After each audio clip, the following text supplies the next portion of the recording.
नमस्कार, मी विशाल गोसावी. आपण बघत आहात प्रबंधभूमी महाराष्ट्र न्यूज. विधानसभा निवडणुकीच्या पार्श्वभूमीवरती आपण जिल्ह्यातील विविध महत्त्वाच्या नेत्यांच्या मुलाखती घेत आहोत. त्याच पार्श्वभूमीवर आज आपण बागलाण विधानसभा मतदारसंघातील जनतेचा आढावा घेत असताना एक प्रामुख्याने नाव पुढे आलं, ते म्हणजे दिलीप मंगळू बोरसे. त्यांनी या बागलाण विधानसभा मतदारसंघामध्ये 2 वेळा या ठिकाणी नेतृत्व केलं आहे. त्याच पद्धतीने नाशिक जिल्ह्यातील बागलाण हा भाजपाचा गड म्हणून ओळखला जातो, परंतु या भाजपाच्या बालेकिल्ला बनवण्यासाठी त्यांनी महत्त्वाची भूमिका या ठिकाणी मतदारसंघामध्ये त्यांनी गाजवलेली आहे. त्याच पद्धतीने आपण बघितलं की त्यांच्या कामाची ख्याती अशी आहे की त्यांना आज विकास पुरुष म्हणून संपूर्ण मतदारसंघामध्ये ओळखलं जातं. असे बागलाणचे आमदार दिलीप मंगळू बोरसे साहेब आपल्या सोबत आहेत. साहेब, प्रबंधभूमीमध्ये आपले स्वागत. नमस्कार. नक्कीच साहेब, आम्ही विविध मान्यवरांच्या आतापर्यंत मुलाखती घेतल्या आहेत, परंतु आम्ही ज्यावेळेस आपल्याकडे मुलाखत घेण्यासाठी येणार होतो त्यावेळेस आम्ही आधी बागलाण मतदारसंघामध्ये थोडा फेरफटका मारला की कशा पद्धतीने आमदार साहेबांची ओळख आहे, कशा पद्धतीने त्यांचं वागणूक असेल किंवा कामाची ख्याती असेल. तर त्यावेळेस आम्हाला एक असं कळालं की महाराष्ट्रातील एकमेव आमदार असा असेल तो शेतकरी आमदार आहे. म्हणजे आमदार असल्यावर बी शेतीत राबणारा एक आमदार म्हणजे दिलीप बोरसे. आणि मतदारसंघामध्ये विविध विकास कामांच्या माध्यमातून तसेच कार्यकर्त्यांची मोठ बांधलेली आहे. आणि कधीही लोकांना असं फील होत नाही की एक आमदार आहे, आपल्यातच एक व्यक्ती आहे, अशा भावना लोकांच्या आम्हाला आपल्या मतदारसंघामध्ये या ठिकाणी दिसल्या. नक्कीच या सर्व गोष्टींचा आपण ओवापोळ करणारच आहोत, या सर्व गोष्टींचा आढावा घेणार आहोत. याआधी साहेब, पहिले आपण प्रश्नाकडे वळूया की आपली एक कौटुंबिक पार्श्वभूमी आम्हाला ऐकायला आवडेल. काय सांगाल? बागलाण तालुका प्रामुख्याने हा 2 विभागात विभागला गेला आहे. एका बाजूला ट्रायबल, दुसऱ्या बाजूला नॉन ट्रायबल, म्हणजे आदिवासी मतदारसंघ आहे हा. आणि आदिवासी मतदारसंघ स्वातंत्र्यापासून तर आत्तापर्यंत जेव्हा जेव्हा विधानसभेची लोकसभेची निवडणूक लागली तेव्हा इथं काँग्रेसचं प्राबल्य होतं. मग त्यावेळेस इंदिरा गांधींचा फोटो, राजीव गांधींचा फोटो पाहिल्यानंतर सर्व आदिवासी समाज काँग्रेसला मतदान करायचे. म्हणजे ते स्वातंत्र्यापासून तर जवळजवळ 1985 पर्यंत आमचे आदिवासी मतदारसंघ असल्यामुळे तो भोळा भाबडा समाज इंदिरा काँग्रेसचा चेहरा पाहून, पंजा पाहून किंवा राजीव गांधीचा चेहरा पाहून सरसकट पंजाला मतदान करायचे. पण 1982 मध्ये आम्ही कॉलेज जीवनानंतर जेव्हा प्रभावित झालो वेगवेगळ्या संघटनेच्या माध्यमातून, आणि जेव्हा आम्ही आदिवासी संघटनेत काम चालू केलं, त्या आदिवासी संघटनेत आपल्या बागलाण तालुक्यात 2 विभागात प्रांत वगळला आहे. आदिवासी पश्चिम पट्टा आणि पूर्व पट्टा, म्हणजे ट्रायबल नॉन ट्रायबल. म्हणजे 82 तर 85च्या दरम्यान कुपोषणाची साथ होती आणि त्यात आदिवासी बालकं प्रामुख्याने हजारो बालकं असं दगावत होते. म्हणजे आरोग्याची व्यवस्था कंप्लीट कोलमडली होती. आणि ते काम करत असताना, चळवळीत काम करत असताना एका बाजूला शेतकरी नेते शरद जोशी यांचा झंझावती दौरा बागलाण तालुक्यात आला. आणि एक बागलाण तालुक्यात एक मोठं आंदोलन त्यांनी उभं केलं. मग आम्ही आदिवासी चळवळीतले कार्यकर्ते एका बाजूला कुपोषणाने हजारो बालकं मरत होती आणि दुसऱ्या बाजूला शेतकरी चळवळीत काम करणारे जे कार्यकर्ते होते त्यांच्या माध्यमातून ऊसाला 500 रुपये टन, कांद्याला 200 रुपये क्विंटल, आणि असं मोठं आंदोलन शरद जोशी साहेबांच्या माध्यमातून आलं. आणि त्यावेळेस मग आम्ही आदिवासी समाजाचे कार्यकर्ते, चळवळीत काम करणारे कार्यकर्ते, म्हणजे आरोग्याचा प्रश्न, रस्त्यांचे प्रश्न, रेशनचा प्रश्न, इतर सर्व प्रश्न सोडवण्यासाठी जेव्हा आम्ही झटत होतो तेव्हा दोघा बाजूला अशी परिस्थिती तयार झाल्यानंतर आम्ही शेतकरी नेते शरद जोशी यांच्या सहवासात आलो. 1985ला जेव्हा विधानसभेची निवडणूक लागली त्यावेळेस माझं वय 21 वर्ष होतं. आणि 21 वर्ष असताना मला त्यावेळेस साहेबांनी सांगितलं की तू आता वयात बसत नाही, तुला उमेदवारी करता येणार नाही.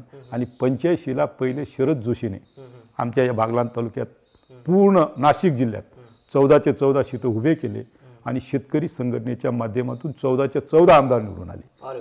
मग त्या दिवसापासून आत्तापर्यंत बागलाणमध्ये म्हणजे 85ला शेतकरी संघटनेचा आमदार, 90मध्ये मी वयात बसल्यानंतर मला उभं केलं तेव्हा मी 2000 मतांनी पडलो. 95ला मला पुन्हा उभं केलं तेव्हा मी 35 ते 40 हजार मतांनी निवडून आलो. इतिहास आम्हाला माहिती पडतो की ज्यावेळेस 95ची निवडणूक तुम्ही सांगितली की ते रेकॉर्ड ब्रेक म्हणजे आजपर्यंत एवढ्या मताधिक्याने निवडून आला आमदार या ठिकाणी कोण नाही, आपणच ते रेकॉर्ड बनवलेलं आहे. 40,000+ वोटिंग आपल्याला त्या ठिकाणी होती. नाही, ती खरी गोष्ट आहे. पण चळवळीत काम करत असताना एका बाजूला आदिवासी समाजात प्रवाहात आणणं आणि दुसऱ्या बाजूला आदिवासी बहुल मतदारसंघ असल्यामुळे शेतकरी वर्गाला पुन्हा चळवळीच्या माध्यमातून एकत्र येणं आणि एक मोठा निर्णय त्यावेळी झाला की महाराष्ट्रातून आम्ही दोघंच आमदार असं निवडून आलो की ते मला बागलांमध्ये त्यावेळी 40,000 मतांनी मला निवडून दिलं. 99 मध्ये पुन्हा चळवळीत काम करत असताना पुन्हा 99 मला थांबवलं, पण त्यावेळेस भारतीय जनता पार्टीचं आमदार निवडून आला. आणि आतापर्यंत 85 पासून तर आतापर्यंत म्हणजे राष्ट्रवादी आणि काँग्रेसचा फक्त 2-3 वेळा आमदार निवडून आला, 2च वेळा आमदार निवडून आला. नाही तर या बागलाण तालुक्यात आतापर्यंत भारतीय जनता पार्टीला आणि विरोधातला DNA असलेला हा तालुका आहे. म्हणजे 85 पासून तर 2024 पर्यंत आतापर्यंत भारतीय जनता पार्टीला आणि काँग्रेस राष्ट्रवादीच्या विरोधातला माइंड असलेला हा तालुका आहे. त्याच्यामुळे आम्ही सतत चळवळीत काम करत इथपर्यंत पोहोचलो आहोत. नक्की साहेब, आपण विविध विकास कामांच्या संदर्भात आम्ही बघितलं की विविध विकास कामे तरवाडे भामर या तलावाचा एक विषय त्या ठिकाणी निघतो. ते काम या ठिकाणी अनेक वर्षापासून रखडलेलं होतं. त्या ठिकाणी पाणी पोहोचत नव्हतं. त्या ठिकाणी पाणी आलं आणि आम्हाला असं कळालं की ते सो खर्चाने आपण केलं. नेमकी तो काय सांगता येईल प्रकार? नाही, आता विषय असा आहे, तवाडा मायनर टँकमध्ये पाणी पडणं, हरणबादीला डावे आणि उजवे 2 कॅनल आहेत. मी जेव्हा 1995ला आमदार झालो तर 95ला आमदार झाल्यानंतर 0 ते 25 उजव्या कॅनल पारनेर आणि पारनेरपर्यंत जो कॅनल आला कुंदर नंबर 1 आणि पारनेर 2 इथंपर्यंत 95ला त्याला मान्यता मिळाली. त्यावेळी सुद्धा भारतीय जनता पार्टीचं सरकार होतं. आणि त्यावेळेस पुन्हा डावा कॅनल जो तवाडा एक्सप्रेस कॅनल आहे त्यावेळेस त्याला प्रशासकीय मान्यतासुद्धा त्याच वर्षाला मिळाली होती. आणि ती मिळाल्यानंतर पुन्हा त्याला गती मिळाली. ती 2019 पासून तर 24 पर्यंत त्याला मान्यता मिळाली. त्याला प्रशासकीय मान्यता मिळून त्याला निधी वर्ग करण्यात आला. आणि त्या दृष्टिकोनातून तवाडा मायनर टँकमध्ये एक विकासाचं पाऊल म्हणून शेतकऱ्यांचा सिंचनाचा प्रश्न म्हणून त्या कामाला गती मिळाली. योगायोगाने मध्ये थोड्या काही कारणांनी चुक्या झाल्या. वेगवेगळ्या डिपार्टमेंटच्या माध्यमातून वेगवेगळ्या ठेकेदारांना काम देण्यात आलं आणि थोड्या तांत्रिक अडचणी अशा होत्या. त्या तांत्रिक अडचणी काही दिवसपर्यंत तिथं पाणी पोचत नव्हतं. पण यावेळेस जेव्हा जून महिना आला आणि मागच्या 2 वर्षापासून पाण्याचे भेळसावत प्रश्न असल्यामुळे आम्ही असा निर्णय घेतला. मी आणि सर्व इथल्या दानशूर लोकांनी निर्णय घेतला आणि आम्ही ठरवलं की आता आपण सिंचनावर भर द्यायचा आहे. मग आम्ही पोकल्यान जवळजवळ 10-12 पोकल्यान एकत्र केले, त्यांना डिझेल पुरवलं आणि जे मटेरियल आहे ते सर्व बाहेर काढलं. मग आम्हाला करंजाडीत पाणी सोडायचं होतं, आम्हाला केळझरचं पाणी सोडायचं होतं, आम्हाला तवाड्याचं पाणी सोडायचं होतं. आणि त्या दृष्टिकोनातून आम्ही जून महिन्यात ती पूर्ण तयारी केली. ठिकठिकाणी काही अडचणी असतील त्या अडचणी सर्व दानशूर लोकांच्या माध्यमातून, तुमच्या सर्वांच्या आशीर्वादातून, बाकीच्या चळवळीतल्या कार्यकर्त्यांच्या माध्यमातून अंग मेहनतीने ते पाणी आम्ही आता तवाडा मायनर टँकमध्ये पोचवण्याचं काम केलं आणि आज शेतकरी तृप्त झाला आहे. नक्कीच साहेब, या विकासावरती बोलण्यासारखं खूप आहे. त्या ठिकाणी मी जाणारच आहे. पण त्याआधी आपण एवढं व्हिजन बघितलं विकासाचा व्हिजन बघणारा नेता, नेमकी या नेत्याची शैक्षणिक पार्श्वभूमी काय सांगते? माझं शिक्षण तसं पाहिलं तर आज मला माझ्या शिक्षणाच्या बाबतीत कोणाचा विश्वास बसत नाही. मी मुंबईला जो मंत्रालयात गेलं तर माझ्याकडं चालताना कमीत कमी तर 15 ते 20 लोकांचं आकर्षण माझ्याकडं असतं. माझे एकदम साधे ड्रेस असतात. पण चळवळीत काम केल्यानंतर आम्ही स्वदेशी कपडा वापरायचा म्हणून आतापर्यंत आता हे कार्यकर्ते थोडे उलटसुलट चर्चा करतात, त्याच्या माझ्या अंगावर हे आहे म्हणजे कपडे थोडे चांगले आहेत. नाही तर आतापर्यंत आम्ही 17 तर 12 रुपये मीटरचा कापड माझ्या अंगावर राहायचा आणि दिवसातून त्याचा पूर्ण वाळाचोळा व्हायचा. अशा पद्धतीने काम करत करत आजपर्यंत इथपर्यंत आलो आहे. काही आपण प्रशासकीय सेवेमध्ये जाण्याचा नाही. आता तुमचा जो प्रश्न होता की शिक्षणाच्या बाबतीत, मी माझं 10वी पास झालो. पुन्हा सटाणा कॉलेजला मी पूर्ण ग्रॅज्युएशन केलं आणि सटाणा कॉलेजला ग्रॅज्युएशन करत असताना थोडा आम्हाला खेळाडू वृत्ती असताना आमची पूर्ण बांधणी, आमचं पूर्ण घरदार हे पैलवानी असल्यामुळे वडील भाऊ पैलवान, मी पैलवान, माझा भाऊ लहान आमदार आहे तो पैलवान. आणि त्या दृष्टिकोनातून प्रत्येक 172 गावांमध्ये म्हणजे कसमा भागामध्ये, मग तुम्ही मालेगाव शहर असू द्या, कळवण शहर असू द्या, साक्री असू द्या, धुळे असू द्या, त्या सर्व भागामध्ये आम्ही कुस्तीला जायचो. आणि ते कुस्ती करत करत आम्ही जेव्हा ग्रॅज्युएशन पण केलं ते पण केलं. पण ग्रॅज्युएट झाल्यानंतर पुन्हा आमच्याबरोबरचे काही मित्र MPSC परीक्षेत पास झाले आणि त्यावेळेस आम्हाला समजलं की आमच्या जवळचे जे अधिकारी होते दिलीप दिगावकर अच्छा. यांनी उस्मानाबाद विद्यापीठाची पदवी घेतली आणि ती उस्मानाबाद विद्यापीठाची पदवी त्यांनी दाखल केली आणि त्याला MPSCने मान्यता दिली. मग आम्ही उस्मानाबाद विद्यापीठाची पदवीऐवजी आम्ही अलाहाबाद विद्यापीठाची पदवी आणली. एका बाजूला मी BComला होतो आणि दुसऱ्या बाजूला अलाहाबाद विद्यापीठाची पदवी आणली आणि आम्ही मार्च महिन्यामध्ये MPSCची परीक्षा दिली. म्हणजे ती माझ्या अंदाजाने 1988ला मी ती परीक्षा दिली असेल. त्यावेळेस मी MPSCची म्हणजे PSIची परीक्षा पास झालो. योगायोगाने जेव्हा माझी इंटरव्ह्यू होती तेव्हा अलाहाबाद विद्यापीठाची मी पदवी त्यांच्याकडे दाखल केली आयोगाकडं, MPSC आयोगाकडं. आणि माझा BComचा रिझल्ट 1 महिना उशिरा आला. त्याच्यामुळे अलाहाबाद विद्यापीठाला त्यांनी मान्यता दिली नाही. योगायोगाने मी तिथं थांबलो. थांबल्यानंतर माझं सिलेक्शन झालं असतं PSIला. नंतर मी परीक्षा देणं बंद केलं. वडिलांनी मला सांगितलं की आता नोकरीचा नाद सोड, आता ही नोकरी करायचं नाही. आमच्याकडं जवळजवळ वडिलांची 70 ते 80 एकर जमीन होती. ही शेती कसायची, इथं उत्पन्न काढायचं आणि सामाजिक काम कर, नाहीतर मी आता SP म्हणून रिटायर झालो असतो. नक्कीच आपण SP म्हणून रिटायर झाले असता साहेब, पण या बागलाण विधानसभेला विकास पुरुष मिळाला असता का? नाही, विकास पुरुष आजही लोकांना असं वाटतं की आमदार हा अजिबात शिकलेला नाही. म्हणजे बागला आता नवीन पिढीला मी आवर्जून सांगतो की जेव्हा आम्ही 87-88 मध्ये MPSCची परीक्षा पास झालो, एक आदिवासी कुटुंबातला माणूस 87-88 मध्ये MPSC परीक्षा पास होतो. मग ते परीक्षा पास होणं म्हणजे ते इतकं नकारार्थी नाही. माझा वडील भाऊ डेप्युटी कलेक्टरची परीक्षा पास झाला होता, तो पण MPSC पास झाला होता. म्हणजे आमचं घरानं तसं पाहिजे तर दोघं गोष्टीने पुढं आलेलं, शिक्षणाच्या दृष्टिकोनातून पुढं आलेलं, खेळाडूच्या दृष्टिकोनातून पुढं आलेलं. अशा दृष्टिकोनातून आजपर्यंत आमच्या कुटुंबाची बांधणी आहे. नक्कीच साहेब, आतापर्यंत विधानसभेच्या आपण 6 निवडणुका या ठिकाणी लढवलेल्या आहेत.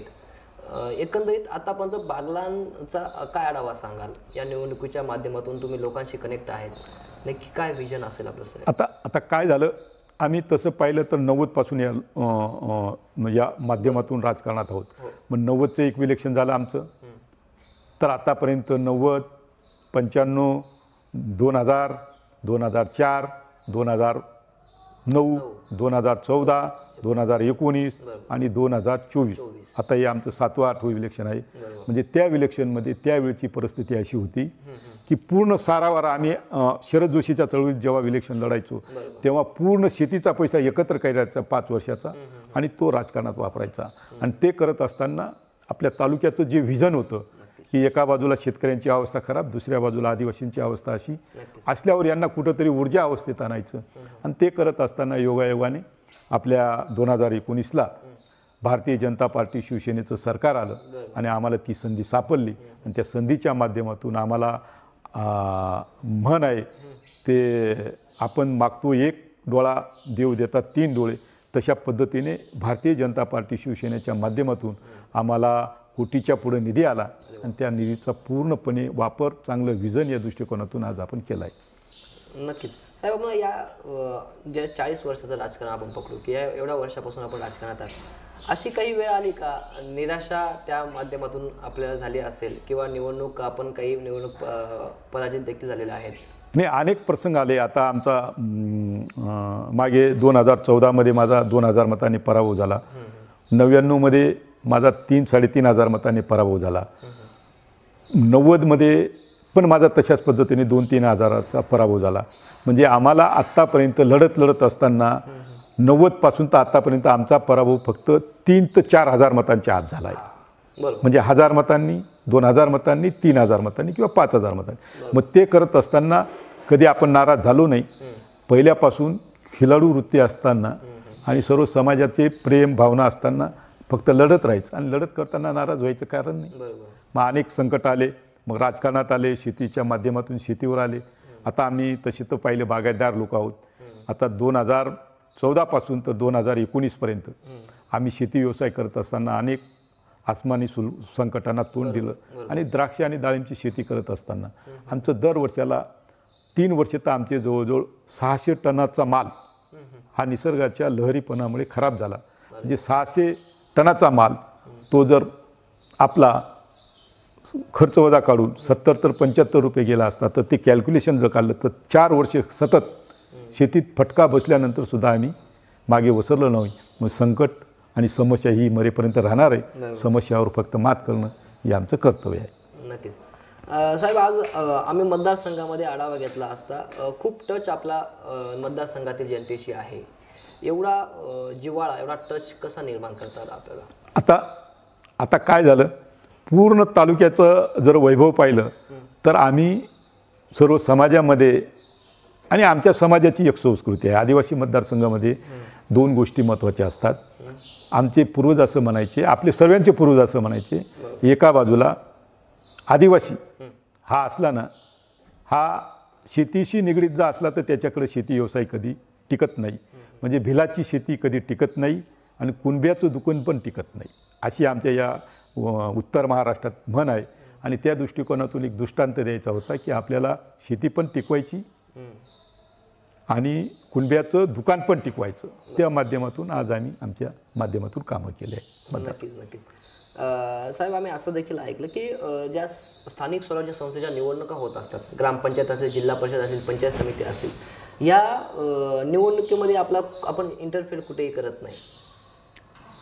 आता स्थानिक स्वराज्य संस्थांमध्ये जर विषय घेतला तर मी ज्या भारतीय जनता पार्टीमध्ये काम करतो, आत्तापर्यंत आम्ही जिथं जिथं काम करतो, आम्हाला जिल्हा अध्यक्ष कोण आहे त्याच्याशी काही घेणं देणं नाही.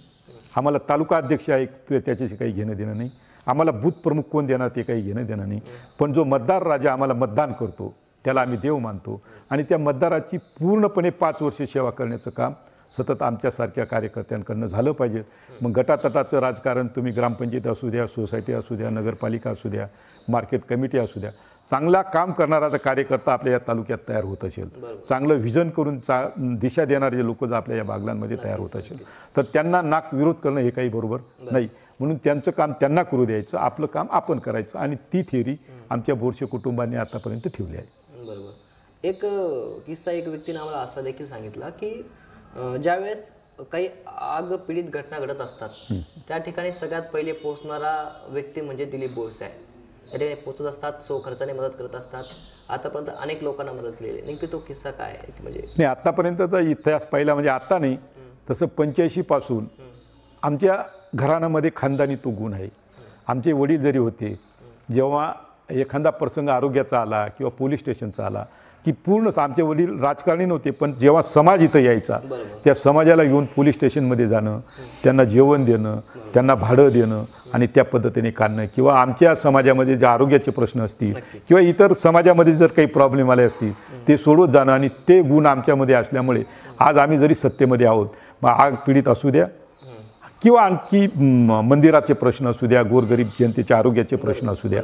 आता मला दिवसातून अनेक आमच्या भगिनी अशा असतात की एका आदिवासी कुटुंबात किंवा एखाद्या 12 बलुतेदार समाजाच्या कुटुंबात एखादी आमची मुलगी जर पहिल्या डिलिव्हरीला जात असेल तर तिला 50 ते 60 हजार रुपये खर्च येतो.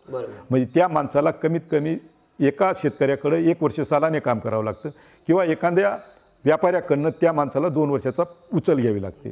मग अशा लोकांना आपल्याकडनं मदत गेली तर तिथं काही वावगं ठरणार नाही.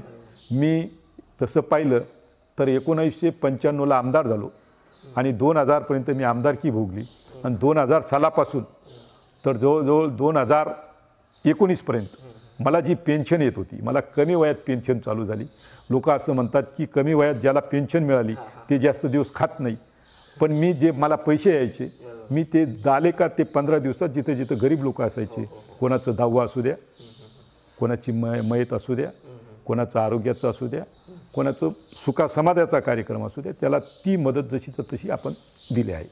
म्हणजे जी पेन्शन यायची 25-30 वर्षाची ती सर्व दिली आहे आपण आत्तापर्यंत. आणि आता पण त्या पद्धतीने आता जळीतच्या बाबतीत आता तुम्ही जळीतचा विषय घेतला, जळीतच्या बाबतीत शासनाचा असा निर्णय आहे की ते पंचनामा करणं, वरती पाठवणं, पण तो समाज रडतो, त्याला काही राहत नाही, तो म्हणजे त्याला बेघर होतात ते. आणि म्हणून आपल्या खिशातून कमीत कमी 25,000 रुपये जशी जशी परिस्थिती जशी जशी नुकसान झाली, मग शेतकऱ्यांचा जरी एखादा गोठा जळाला असेल तर तिथं मदत करतो. आता काल परवा आमच्या रात्रीला बौद्ध समाजामध्ये आमचे 2 मुलं वारले आणि त्या मुलं वारल्यानंतर तिथं गेल्यानंतर एकुलता एक मुलगा असल्यामुळे तिथं काहीतरी मदत दिली गेली पाहिजे. म्हणजे जिथं जमलं तिथं जेवढं आलं असं घ्यायचं, असं देऊन टाकायचं, ते ठेवायचं नाही, आपल्या घरामध्ये ठेवायचं नाही. आणि आसुरी संपत्तीला यश कधीच येत नाही. म्हणजे जे आहे ते कष्टाने आपण इथं जे बसलो आहोत, आपण जे पाहतो आहेत, आपण जे पाहतायत की ते फक्त चांगल्या संस्कारातून आणि श्रमातून मिळालेलं आपल्याला हे धन आहे. आणि एक म्हणणं आहे की कष्टाची लक्ष्मी धोका देत नाही, नाही का? हे आता प्रत्येक म्हणतात आणि त्या दृष्टिकोनातून आजपर्यंत वावरला होता आपण. नक्कीच नक्कीच नक्कीच साहेब, या आपल्या विचारांमुळेच आज एवढी बागलाण ती जनता आहे ती आपल्यावरती नक्कीच प्रेम करत आहे. आपण त्या ठिकाणी आरोग्याचा प्रश्न छेडला. विकास कामांसंदर्भात सांगायचं म्हणजे की 75 कोटीचं उपजिल्हा रुग्णालय हे भागशीला आपण दिलेलं आहे. नेमकी काय संकल्पना आहे आणि कशा पद्धतीने ते लोकांच्या सेवेसाठी येणार आहे? ते आता काय झालं, जेव्हा आम्ही बागलाण तालुक्याचं कामकाज करत असताना जेव्हा काही विषय आले, ते जेव्हा आरोग्याचे प्रश्न यायचे, मला रात्रीतून फोन यायचे की मला सर्पदंश झाला, आमचं पेशंट जायखेला गेलं, सर्पदंश झाला, आमचं पेशंट कपालेश्वरला गेलं. आणि त्यावेळची आमची परिस्थिती अशी व्हायची की आता आम्ही काहीतरी केलं पाहिजे. किंवा आता तुम्ही मागे जे आमच्या भगिनींचं सांगितलं शिरजरसाठी की त्यांना शिफ्ट करायचं, कळवणला शिफ्ट करायचं, मालेगावला शिफ्ट करायचं, धुळ्याला शिफ्ट करायचं. आजही ते काम करतो आम्ही. आणि ते करत असताना अनेक अशा समस्या, मग एखादा गरीब माणूस रस्त्याने जात असेल, त्याचा ॲक्सिडेंट झाला, त्याला लागणारा जो खर्च आहे तो बेसुमार होत असतो. म्हणून काही का असेना आपण आरोग्याच्या बाबतीत लक्ष घातलं पाहिजे. योगायोगाने महाराष्ट्राचे मुख्यमंत्री एकनाथराव शिंदे, आमचे नेते देवेंद्र फडणवीस आणि अजितदादा यांच्या माध्यमातून आम्हाला उपजिल्हा रुग्णालयाची मान्यता मिळाली. त्यांना निधी पण वर्ग झाला. आणि येणाऱ्या काही दिवसात एक चांगल्या पद्धतीने म्हणजे डांग जिल्ह्याच्या जवळ आपली बाउंड्री आहे, तिथून येणारं आमचं जे पेशंट असेल ते, तर लखमापूर तर राहुडपासून येणारं आमचं जे पेशंट आहे ते सर्व त्या उपजिल्हा रुग्णालयात चांगल्या पद्धतीने काम करायचं आहे. आणि त्याला सर्व नेत्यांच्या माध्यमातून, सामाजिक संस्थेच्या माध्यमातून सुसज्ज असं हॉस्पिटल आपल्याला भविष्यात करायचं आहे. त्याच्यामुळे गोरगरीब जनतेला त्याचा फायदा होईल. तरी साधारणतः साहेब ते कधीपर्यंत ते नावारूपाला येईल? आता त्याला उद्घाटन झालं आहे. माझ्या अंदाजाने आता त्याला प्रशासकीय मान्यता मिळालेली, उद्घाटन झालं आहे. त्याला आता तरतूद पण झाली. आता तेच काम चालू होईल आणि 1-1.5 वर्षाच्या आत ते काम पूर्ण होईल. नक्कीच नक्कीच साहेब, साल्हेर या ठिकाणी छत्रपती शिवाजी महाराजांनी ज्यावेळेस सुरत लुटली, ते लुटून ज्यावेळेस त्या ठिकाणी साल्हेरचे आलेले होते, त्या ठिकाणी एक शिवसृष्टीचं निर्माण होणार आहे असं आम्ही ऐकलं. आणि त्याच पद्धतीने तिथे आदिवासी भवन असेल, म्हणजे आदिवासी संग्रहालय देखील त्या ठिकाणी येणार आहे.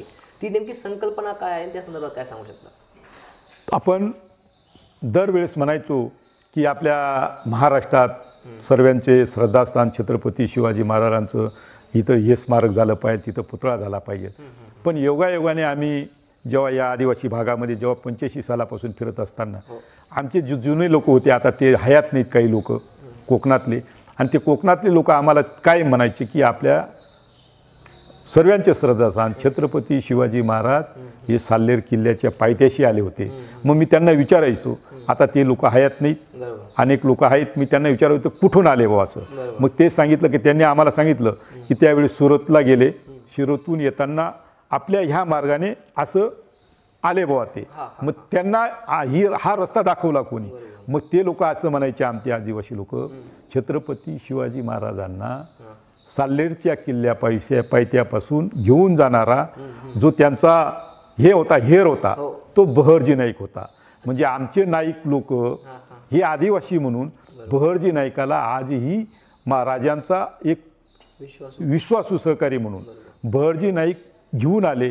आणि बहरजी नाईक हा आपल्या समाजाचा होता, म्हणून बहरजी नाईकांचं पण इथं स्मारक व्हावं, शिवाजी महाराजांचं पण स्मारक होतं असं नेहमी ज्या भागामध्ये जात असताना ते लोक सांगत होते.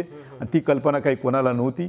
योगायोगाने आपल्याला विधानसभेत यश मिळालं आणि त्या दृष्टिकोनातून आम्ही ती संकल्पना, काही निवडक माझे मित्र होते, त्या मित्रांच्या माध्यमातून तिथं गेलो आणि तिथं सांगितलं की असं असं छत्रपती शिवाजी महाराज ज्या मार्गाने गेला, त्यांना घेऊन जाणारा हा आदिवासी समाजाचा बहरजी नाईक म्हणून हेर होता. आणि तो हेर पूर्ण महाराष्ट्राचं हेरगिरी करायचा आणि त्या पद्धतीने काम करायचा. मग आपल्या दोघं नेत्यांचं म्हणजे बहरजी नाईकांचं पण स्मारक झालं पाहिजे, महाराजांचं पण स्मारक झालं पाहिजे. आणि आपल्या आदिवासी समाजाला जे संग्रहालय आहे की आपल्या ज्या जातीच्या रिवाजाप्रमाणे जे आपण आतापर्यंत ठेवलं आहे, आणि ते सर्व आदिवासी संग्रहालय आपण तिथं करूया. आणि योगायोगाने तिथं आता आम्हाला 50 एकर जमीन महसूल डिपार्टमेंटनं मिळाली, त्याला प्रशासकीय मान्यता मिळाली.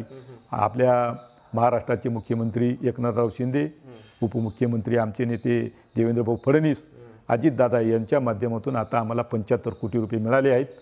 येणाऱ्या काही दिवसात या विधानसभेची आचारसंहिता लागली, नाहीतर मी देवेंद्र भाऊ यांना बोलवणार होतो आणि त्या शिवसृष्टीचं एकनाथराव शिंदे अजितदादा यांच्या माध्यमातून शुभारंभ करणार होतो, पण आचारसंहिता लागली, तो विषय थांबला.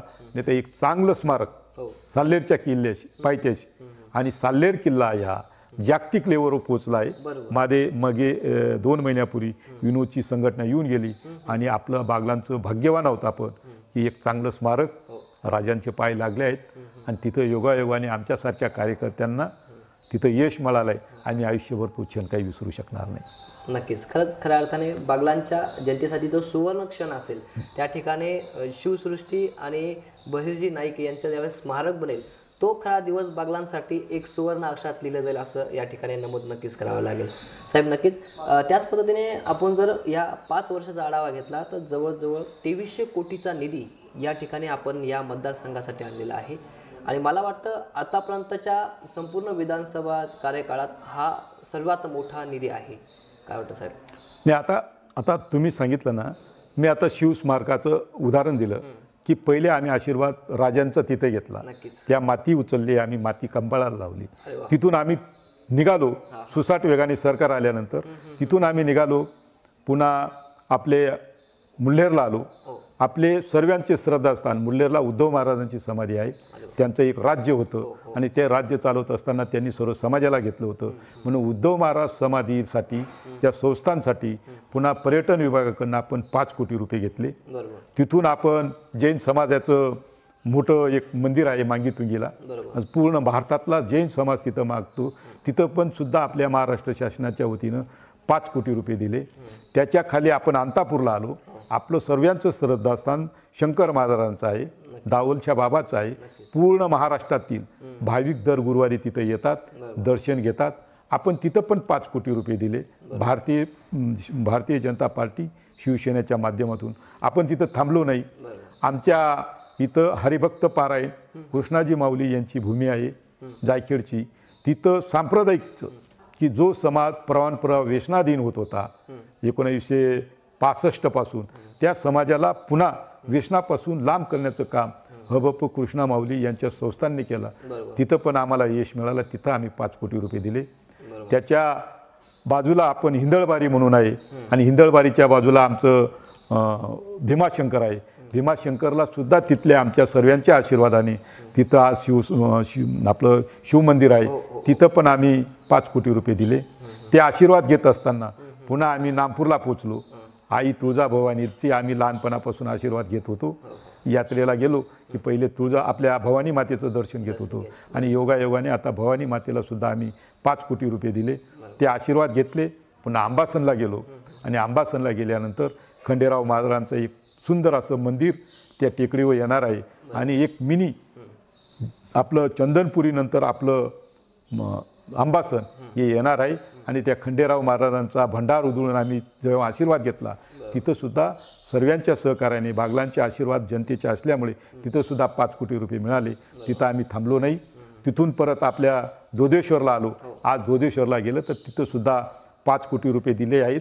तिथं चांगल्या पद्धतीने सुसज्ज असं एक बिल्डिंग होत आहे आणि तिथं न थांबता आम्ही पुन्हा वाणी समाजाचं एक आशापुरी माता म्हणून मंदिर आहे नरकोळला, म्हणजे साल्हेर किल्ल्याच्या पायथ्याशी, आणि त्या नरकोळला मातेच्या दर्शनाला राजे छत्रपती जात होतं अशी त्या आदिवासी लोकांची म्हण होती आणि वाणी समाजाची पण म्हण होती. मग त्या आशापुरी मातेला सुद्धा आम्ही 5 कोटी रुपये दिले. आम्ही तिथं थांबलो नाही. सटाणा शहरामध्ये आलो आणि यशवंतराव महाराजांची भूमी ही सत्यनगरी आहे आणि सत्यनगरी असताना एक तहसीलदार माणूस देव बनून आपल्या तालुक्यातून गेला आणि म्हणून सत्यनगरीमध्ये सत्य कामं झाले पाहिजे, त्यांच्या माध्यमातून तिथं पण निधी दिला. सटाणा शहरामध्ये जवळजवळ 200 कोटी रुपये आपण दिले. तिथून आपण ठेंगोड्याला गेलो. आपल्या तालुक्यात असलेली बाँड्री ठेंगोड्याला सुद्धा आम्ही आता 5 कोटी रुपये दिले. अनेक असे पर्यटनाच्या माध्यमातून आपल्याला समाधान लागेल असं पर्यटनाच्या माध्यमातून आपण कामं दिले आणि पर्यटनाच्या माध्यमातून नवीन पिढीला जो रोजगार मिळेल. आता आपण हारणबारी धरण आहे तिथं आपण बोट क्लब मंजूर केला आहे. केळझर धरण आहे तिथं बोट क्लब मंजूर केला आहे आणि त्यांच्या माध्यमातून तरुण लोकांना, मित्रांना, युवकांना रोजगार मिळेल हे विजन आपण भविष्यात ठेवलं आहे. नक्कीच महत्त्वपूर्ण विकास कामे जे आहेत ते मोठ्या प्रमाणात या ठिकाणी बागलाण विधानसभेमध्ये झालेले आहे. पण अनेक ठिकाणून असा देखील आरोप होत असतो की विकासापासून बागलाण तालुका दूर आहे. काय सांगाल? विकासापासून जो तालुका दूर आहे असे जे म्हणणारे आहेत ना, त्यांना नेमका बागलाण तालुकाच माहिती नाही. अच्छा. आपण राहुलला गेलो, वगाण्याला गेलो, शेवटी याला गेलो, शेतसारा काय आपण वगाण्याला गेलो, हां वगाण्यापाड्याला गेलो, तिथून निघालो तर आपण खैराडला गेलो. खैराड शेवटची बाउंड्री आहे. मी तुमच्या सर्व लोकांना आवाहन करतो, तुम्ही खैराडला जा. खैराडपासून वर 4 किलोमीटर एक दाभाळ म्हणून वस्ती आहे. त्या दाभाळ वस्तीवर स्वातंत्र्य काय आहे त्या लोकांना माहिती नाही. आम्ही तिथं पोचलो, तिथं आम्ही रस्ता घेऊन गेलो, जो प्रवास नसला तो माणूस. तिथून आम्ही निघालो, लखमापूरला गेलो, लखमापूरच्या शेवटच्या गावापर्यंत पोचलो. मग त्या गावापासून थेट आम्ही तिळवणपासून पुन्हा डांग सौंदाणा आणि डांग सौंदाण्यापासून वरती पुन्हा उबडे हनुमान म्हणून आहे, तिथं 50 ते 100 घरं आहेत, तिथं पण आम्ही पोचलो. मग शेवटच्या घटकापर्यंत जोपर्यंत बागलाण तालुक्यातील युवक नेते जोपर्यंत पोचणार नाही तोपर्यंत त्यांना विकास दिसणार नाही. प्रत्यक्ष जा, प्रत्येक गावामध्ये जा, 172 गाव वाड्या तांड्यामध्ये जा, त्यांना विचारलं की विकास काय असतो बा, मग तुम्ही दसाण्याला जा, तुम्ही नामपूर शहरात जा, तुम्ही इजमान्याला जा, तुम्ही टेंब्याला जा, तुम्ही जायखेलला जा, तुम्ही ठेंगोड्याला जा.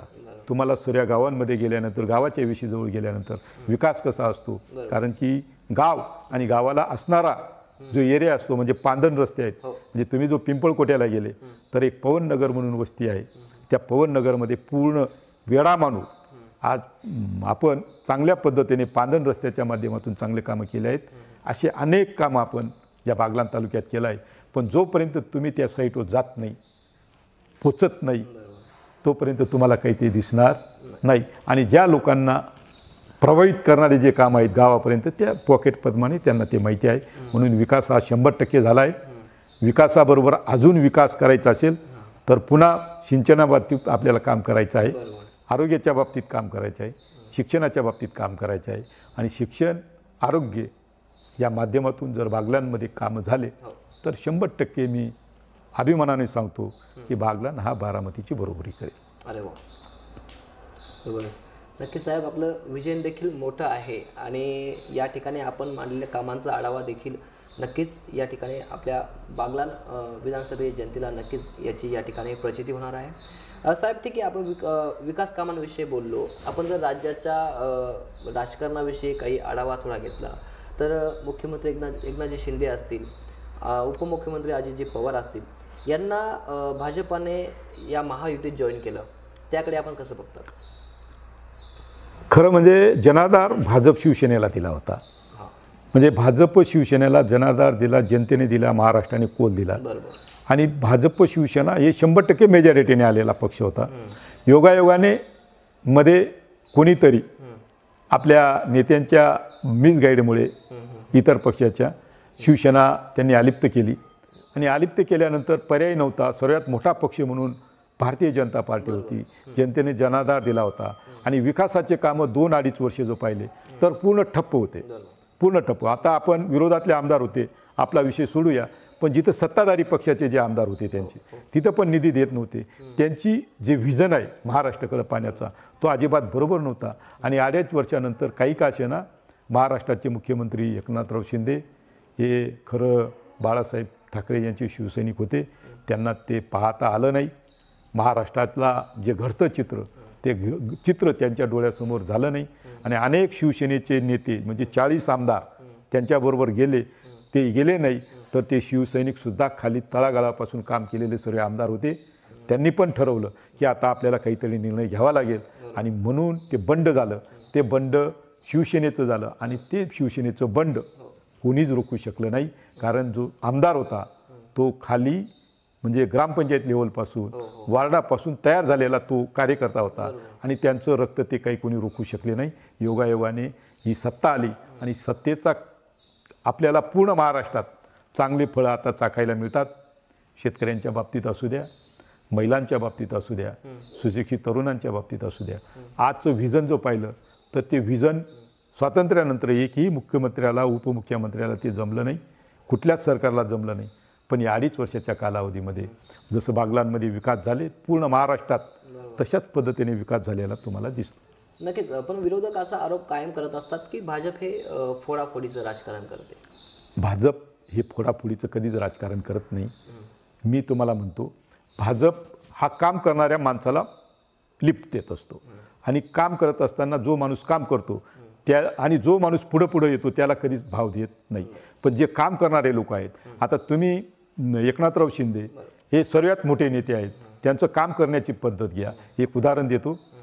बागलाण तालुक्यात आत्तापर्यंत 40-45 वर्षापासून आपला हा तालुका आदिवासी बहुल मतदारसंघ आहे. मार्च महिन्यात गारपीट झाली. सकाळी स्वतः मुख्यमंत्री सूर्य आमदारांना घेऊन अयोध्याला गेले, दर्शन घेतलं आणि योगायोगाने 4 वाजता इथं पाऊस पडला.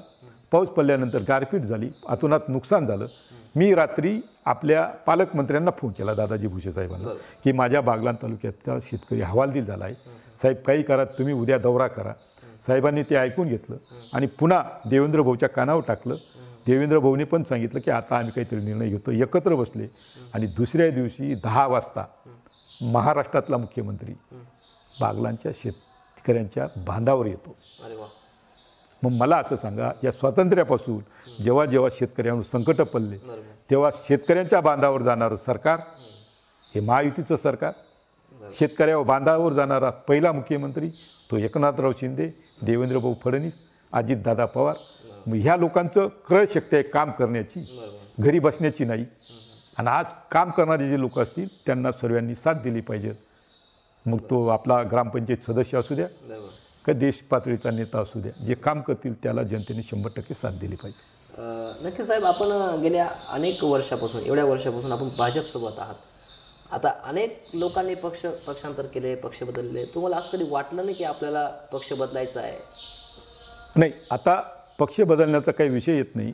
आम्ही लहानपणापासून चळवळीत झालेले कार्यकर्ते आणि ते करत असताना आता आमचा मागे काहीतरी अफवा उठली की बुवा आम्ही असा निर्णय घेणार, तसा निर्णय. पण जो घडलेला कार्यकर्ता 1985 पासून तर 2024पर्यंत सतत काँग्रेस राष्ट्रवादीच्या विरोधात लढणारा माणूस, तो निर्णय कधीच घेऊ शकत नाही, तो निर्णय करू शकत नाही. तो पुन्हा नवीन उमेदवारातले जे तरुण असतील त्यांना प्रोत्साहित करतो मी की आपल्याला या चळवळीमध्ये यावं लागेल. चांगला शिस्तप्रिय माणूस आपल्याला घडवावं लागेल. आणि शिस्तीचा पक्ष हा भारतीय जनता पार्टी आहे. ज्या भारतीय जनता पार्टी असा पक्ष आहे तो मागून कधीच देत नाही. जो मागतो त्याला कधीच देत नाही, जो मागत नाही त्याला देतो. पण तो कार्यकर्ता पूर्ण चाच पडून की त्याला म्हणतो की हा कार्यकर्ता चांगला असतो, त्याला न्याय देतात. आजच्या घडीला आमच्या बोरसे कुटुंबियामध्ये जेव्हा तिकिटाची मागणी असते, आम्ही भारतीय जनता पार्टीकडं आम्ही घेऊन तिकीट मागत नाही. पण त्यांना पूर्ण कल्पना आहे की भारतीय जनता पार्टीचे DNA हे बोरसे घराण्यामध्ये आहेत. त्यांना आपण उमेदवारी दिली पाहिजे आणि त्याचा आजपर्यंत आम्ही आदर करत आहोत. मग एवढा जर आदर विरोधी पक्षामध्ये किंवा भारतीय जनता पार्टीमध्ये आमच्या घराण्याचा असेल तर मग आम्ही काय निर्णय घ्यायचा? आम्ही निर्णय घेणार, आम्हाला पुढची भावी पिढी घडवायची आहे, पुढच्या मुलांना ते संस्कार द्यायचे आहेत. मग जे धरलं ते सोडायचं नाही, ते शेवटीपर्यंत सोडायचं नाही. यश पराजय हा येत असतो, ते पचवायचं काम करायचं. नक्कीच एकनिष्ठता ही एक महत्त्वाचा एक मुद्दा असतो, तो नक्कीच आजपर्यंत आपण लावून दिलेला आहे. आपण 2014ची लोकसभा निवडणूक बघितली. मोठ्या प्रमाणात भाजपला या ठिकाणी मतदान पडलं होतं, परंतु परिणामी यावेळेस 19पेक्षा देखील यावेळेस थोडं कमी प्रमाणात लोकसभेला वोटिंग या ठिकाणी भाजपला वोटिंग मिळालं. त्या संदर्भात काय सांगा? मी आता लोकसभेला 100% मतदान मिळालं म्हणजे धुळे लोकसभा म्हणतात का बागलांमध्ये? धुळे लोकसभा मतदारसंघामध्ये, त्याच्यामध्ये आपला बागलाण मतदारसंघ देखील येत असतो. हे बागलांमध्ये तसं पाहिलं तर आज बागलांमध्ये भारतीय जनता पार्टीचा म्हणजे महायुतीचा ना एकनाथ शिंदे साहेब आले, ना देवेंद्र भाऊ आले, ना अजितदादा आले. फक्त एकटा दिलीप बोरसे आणि स्थानिक जे लोकप्रतिनिधी होते, जे माजी खासदार होते, खासदार साहेब सुभाषबाबा भामरे, ते फक्त आले. पण पुन्हा या विरोधी पक्षाने जो फेक नेरेटिव्ह केला होता त्याला तोड देत असताना कधी कार्यकर्त्यांची मिटिंग झाली नाही. फक्त एक दिलीप बोरसे आणि सर्व सहकारी आणि बागलांच्या जनतेने ठरवलं तरी इथून 22,000 मतं दिली आपण. प्लस म्हणजे त्यांनी फेक नेरेटिव्ह आदिवासी लोकांमध्ये तयार केला की आपली घटना बदलणार आहेत, आपलं आरक्षण काढून देणार आहेत, एका बाजूला कांद्याचा प्रश्न केला. त्या सर्व परिस्थितीवर तरीसुद्धा 22,000 मतांनी आपल्याला पुढं आपल्या बागलांच्या जनतेने लोकसभेला यश दिला. योगायोगाने मालेगाव शहरामध्ये थोडा फटका बसला आणि धुळा शहरामध्ये थोडा फटका बसला. पण एक बाकी नक्की की ती खंत कायमस्वरूपी आमच्यासारख्या कार्यकर्त्यांना सळत राहील. आम्ही मेहनती कार्यकर्ते, आम्हाला झोप लागायची नाही. आम्ही रात्रंदिवस कष्ट केल्यानंतर की आम्ही आजही विचार करतो की आम्ही त्या लोकांना विचारतो की आम्ही इतके विकासाचे कामं केले, आम्हाला इथं मतं का कमी पडले.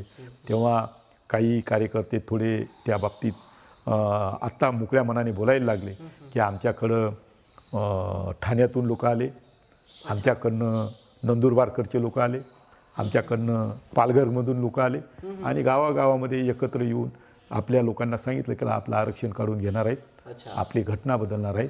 पण मी त्यांना आता सांगितल्यानंतर आता तो प्रवाह बदलला आहे. आजच्या घडीला तुम्हाला येणाऱ्या 2024च्या विधानसभेत ज्या बागलांमध्ये जे घडलं होतं ते तुम्हाला 2024मध्ये या दिवाळीनंतर ते सर्व दिसेल असं मी सर्वांना आवर्जून सांगतो. नक्कीच जो संविधान बदलाचा विषय खूप महाराष्ट्रभर गाजला होता. अनेक त्या ठिकाणी लोकसभा मतदारसंघांना फटका बसला. त्यापैकी एक धुळे लोकसभा देखील असेल, कारण की आपला जो बागलाण मतदारसंघ आहे हा शेतकरी बेल्ट आहे, दुसरा म्हणजे हा आपला आदिवासी बहुल मतदारसंघ आहे. त्यामुळे या दोन्ही गोष्टींचा इम्पॅक्ट या ठिकाणी नक्कीच पडला असावा. साहेब, आज मतदारसंघामध्ये अशी चर्चा आहे की उमेदवार बदलाची चर्चा सध्या मतदारसंघामध्ये आहे, काय सांगा? उमेदवार नेमका भारतीय जनता पार्टीचा उमेदवार बदलण्यासंदर्भात चर्चा आहे. आता मी तुम्हाला सांगितलं की आम्ही काम करणारे कार्यकर्ते आहोत. उद्या पक्षाने ठरवलं बा तुम्ही घरी बसा तर घरी बसू. पण एक भारतीय जनता पार्टीचं मी तुम्हाला सांगितलं की मागितल्यावर कधी देत नाही, ते होऊन देतात. मग आतापर्यंत मी तुम्हाला इतिहास सांगितला. 2004मध्ये आमच्या लहान भावाला मला सांगितलं त्यांनी की तुमच्या घरामध्ये आम्हाला भाजपची उमेदवारी द्यायची आहे, 9मध्ये तुम्हाला भाजपची उमेदवारी द्यायची आहे, 14मध्ये तुम्हाला भाजपची उमेदवारी द्यायची आहे, 19मध्ये भाजपची उमेदवारी द्यायची आहे आणि 24मध्ये ते म्हणतील की आपल्याला दिसेल एवढ्या 1-2 दिवसात ते अचानक घोषणा करतील बागलाण विधानसभा मतदारसंघात जे उमेदवार आहेत ते दिलीप बोरसे असतील अशी घोषणा करतील. मग भारतीय जनता पार्टीकडं मागायला कधीच जायचं नसतं. त्यांच्या लक्षात असतं काम करणारा माणूस, जनतेमध्ये आपला भारतीय जनता पार्टीचे विचार पोचवणारा माणूस कोण असेल त्याच्या बाजूने ते कोल देत असतात आणि त्याचा पूर्णपणे आपण आदर करू. नक्कीच साहेब, आपण ज्या पद्धतीने विश्वास व्यक्त केला आहे, कारण की भाजप पक्ष हा देशातील आज 1 नंबरचा पक्ष आहे आणि त्या पक्षासंदर्भात आपण जास्त जाणून आहात, आपण त्या पक्षामध्ये काम करत आहेत, त्यामुळे नक्कीच आपल्या या गोष्टीचा आदर पक्षश्रेष्ठी करतील. त्यामुळे असं वाटतं की आपण येणाऱ्या काळामध्ये आपलं काय नियोजन असणार आहे? आता एकच आहे, आपण 2024मध्ये आपल्याला उमेदवारी दिल्यानंतर आपण जर बागलांच्या जनतेने पुन्हा आशीर्वाद दिले तर पुन्हा 5 वर्षात पुन्हा ह्याच विषयाला आपल्याला गती द्यायची आहे. प्रामुख्याने मला सिंचनावर काम करायचं आहे. सिंचनाच्या बाबतीत जो आतापर्यंत राहिलेला भेडसावत प्रश्न होता, मग ते आरम नदी असू द्या, आपली केळझरकडनं येणारी नदी असू द्या किंवा आपल्या मोसम नदी असू द्या, इथे ठिकठिकाणी केटीवेर टाकणं, पाण्याचे सिंचनाचे कॅनल व्यवस्थित करणं आणि रस्ते व्यवस्थित करणं आणि आरोग्यावर लक्ष देणं आणि शिक्षणाच्या दृष्टिकोनातून आमच्या आदिवासी मतदारसंघ असल्यामुळे पुन्हा आपल्या केंद्र सरकारच्या ज्या आदिवासी आश्रमशाळा आहेत त्यांच्यासाठी प्रस्ताव करणं. त्याही अजूनही आमच्या डोक्यात असं आहे की आमच्या असंख्य असे आदिवासी तरुण आजही त्यांना शाळा नाहीत. त्या दृष्टिकोनातून केंद्राच्या माध्यमातून केंद्रीय आदिवासी आश्रमशाळा पुन्हा या बागलांमध्ये आणणं आणि जास्तीत जास्त शिक्षणामध्ये आपल्या सर्व युवकांना चांगल्या पद्धतीनं प्रोत्साहन करणं, अशा पद्धतीचं आपल्याला भविष्यात विजन आहे. आणि शेतीमालाच्या बाबतीत तो कांद्याच्या बाय प्रॉडक्ट्स असू द्या, मक्याचा बाय प्रॉडक्ट्स असू द्या, टमाट्याचा बाय प्रॉडक्ट्स असू द्या, सोयाबीनचा असू द्या, त्या सर्वांच्या बाबतीत सर्व युवकांना घेऊन एक चांगलं दिशा देण्याचं काम आपण भविष्यात करणार आहोत. नक्कीच साहेब, आतापर्यंत बागलांचा झालेला विकास आणि या विकासावरती घेतलेला आढावा नक्कीच एक अभिमानास्पद आहे. एक आदिवासी मतदारसंघ एवढे विकास कामं करू शकतो, तब्बल 2500 कोटीचा विकास निधी या ठिकाणी मतदारसंघामध्ये आणू शकतो, असे देखील व्यक्तिमहत्व विकास पुरुष असलेले दिलीप बोरसे यांना खऱ्या अर्थाने विकास पुरुष का म्हणतात हे आपण आपल्या मुलाखतीतून जाणून घेतल्यानंतर खऱ्या अर्थाने या ठिकाणी विकास पुरुष हा शब्द या ठिकाणी आपल्याला खरं तर घ्यावा लागेल, म्हणावं लागेल. तो शब्द त्या ठिकाणी नक्कीच महत्त्वाचा फिक्स करत असतो. साहेब, ह्या आपल्या बागलाण विधानसभा जनतेला जे आता आपल्या आतुरतेने वाट पाहत आहे त्या जनतेला आपण काय आव्हान कराल? एकच आहे, आता येणारी जी निवडणूक आहे ही पुन्हा विकासाच्या दृष्टिकोनातून. बागलांमध्ये आता विकास झाला आहे, पण पुन्हा विकास आणि शेतकऱ्यांच्या आणि आदिवासींच्या बाबतीत ज्या काही अडीअडचणी असतील शेतीच्या बाबतीत त्या पुन्हा जर सोडवायच्या असतील तर पुन्हा 2024ला भारतीय जनता पार्टीचे उमेदवार हे दिलीप बोरसेच राहतील. मी जन आशीर्वाद यात्रा जवळजवळ 172 गावांमध्ये केली. त्यांचे सर्वांचे आशीर्वाद घेतले आहेत. आता ठिकठिकाणी सर्व सामाजिक संघटनेचे पण आशीर्वाद घेत आहेत. सर्वांचे आशीर्वाद आहेत आणि बागलांच्या जनतेने आशीर्वाद देत असताना एक सांगितलं आहे की आता आम्ही विकासाला आशीर्वाद देणार आहोत. पुन्हा बागलांमध्ये विकासाची गंगोत्री तुम्ही आणणार आणि आपल्या सर्वांच्या आशीर्वादाने तुमच्या सहकार्याने पुन्हा बागलांमध्ये एक चांगलं व्हिजन ठेवून काम करायचं आहे. मग बागलाण तालुका हा क्रांतिकारक आहे. बागलाण तालुका आपण 5 वर्षात भ्रष्टाचारमुक्त केला. बागलाण तालुका आपलं 5 वर्षात शिस्तप्रिय केला. 5 वर्षात कुठलाही प्रोटोकॉल न पाळता मग आपण आमदार जरी असलो तर आमदारकीचा प्रोटोकॉल पाहून आपण काम केलं आहे. त्या व्यतिरिक्त आपण बाकीचे उद्योग काही केले नाही.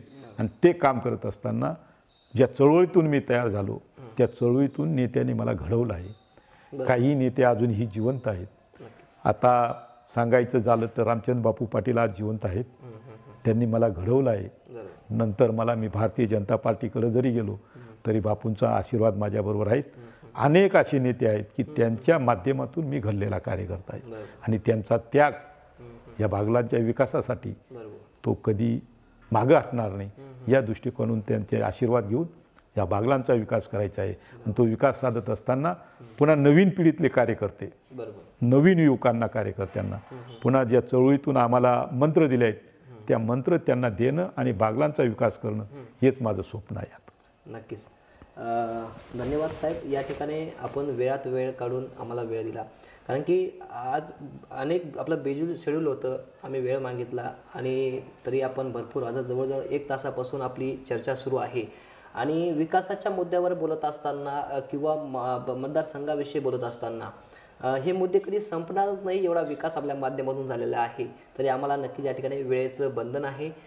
त्यामुळे या ठिकाणी आम्ही या ठिकाणी नक्कीच आपल्या या संपूर्ण विकास कामांसाठी आपल्याला शुभेच्छा देतो. येणाऱ्या काळामध्ये ज्या काही आपल्या इच्छा आकांक्षा असतील त्यांना देखील आम्ही या ठिकाणी आमच्या प्रबंध योजना चॅनलच्या वतीने आपल्याला शुभेच्छा देतो. याच पद्धतीने आपण जो आम्हाला वेळात वेळ दिला त्याबद्दल आपले मनपूर्वक आभार व्यक्त करतो. धन्यवाद सर. तुमचं पण मनापासून आभार करतो. कारण की 40-45 म्हणजे माझं 35-40 वर्षापासून माझी पहिलीच ही इंटरव्ह्यू आहे. मी आतापर्यंत इंटरव्ह्यू देत नव्हतो, पण मी तुमचं सर्वांचं मनापासून आभार मानतो आणि मी धन्य मानतो की माझे आता काही का असेना माझी दखल तुम्ही घेतली, त्याच्यापासून मनापासून तुमचा आभार मानतो. नक्कीच साहेब. अजून या ठिकाणी एक उल्लेख करतो की आपण ह्या इच्छुक उमेदवार किंवा निवडणुकीला सुरुवात होण्याच्या आधी आपण ह्या मुलाखती सुरुवात करत आहोत. खऱ्या अर्थाने येणाऱ्या काळात येणाऱ्या काळात निवडणूक सुरू होईल आणि संपूर्ण रणधुमाळी सुरू होईल, प्रचार यंत्रणा सुरू होईल. त्यावेळेस खऱ्या अर्थाने बागलाण विधानसभेच्या जनतेला आपल्याला ऐकायला आवडेल. त्यामुळे आम्ही पुन्हा एकदा आपल्याला त्रास द्यायला येणारच आहोत. त्याबद्दल नक्कीच आपण आम्हाला सहकार्य करशाल ही अपेक्षा देखील व्यक्त करतो. धन्यवाद सर. चालेल, आभारी.